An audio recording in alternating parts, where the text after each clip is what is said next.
There's a simple way to tell if somebody's manipulating you.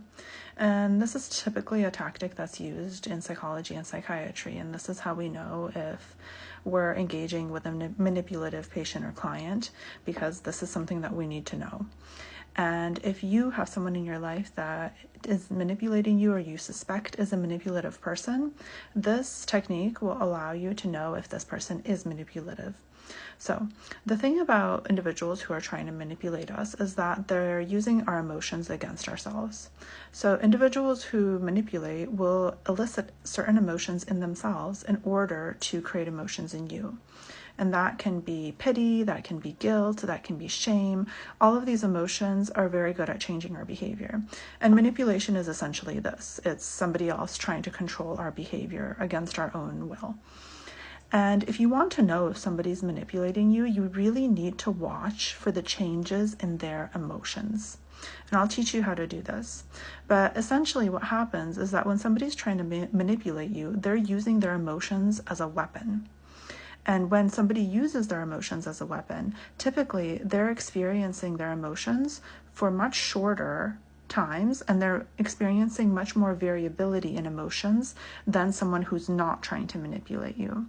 And this is pretty straightforward. We know that when somebody is genuine, they typically are just in an emotion. Either they're feeling sad or they're feeling guilty or whatever.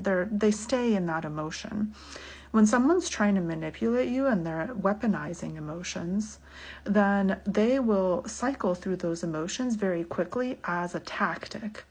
And if you watch for it, you can start noticing it in people who are manipulative, and that they're using emotions a little bit too quickly. Like they went from sadness to pity to guilt, like way too quickly. And you can elicit this change in them by essentially giving in to their story. So somebody might kind of be spinning this story about how they're such a victim even though they're in the wrong, and you might actually start empathizing with them. You might say like, oh yeah, like I completely understand why, that is wrong and why you're, in the victim mode here or whatever. Like you can say whatever kind of contributes to their story and makes them feel validated.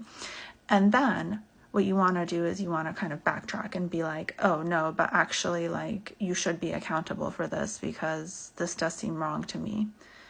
And so watch what they do when you do this, because somebody who's manipulating you will switch very quickly to a new emotional tactic.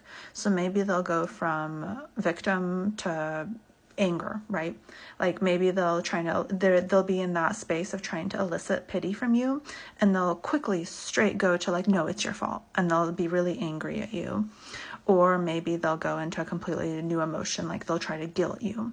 And so this quick switch in emotions, when you kind of give in to them, but then like you establish a boundary, like, no, actually you should be accountable. This quick switch in emotion is the hallmark of a manipulative person, because people who are not manipulative do not cycle through emotions that fast because they're not using emotions as weapons.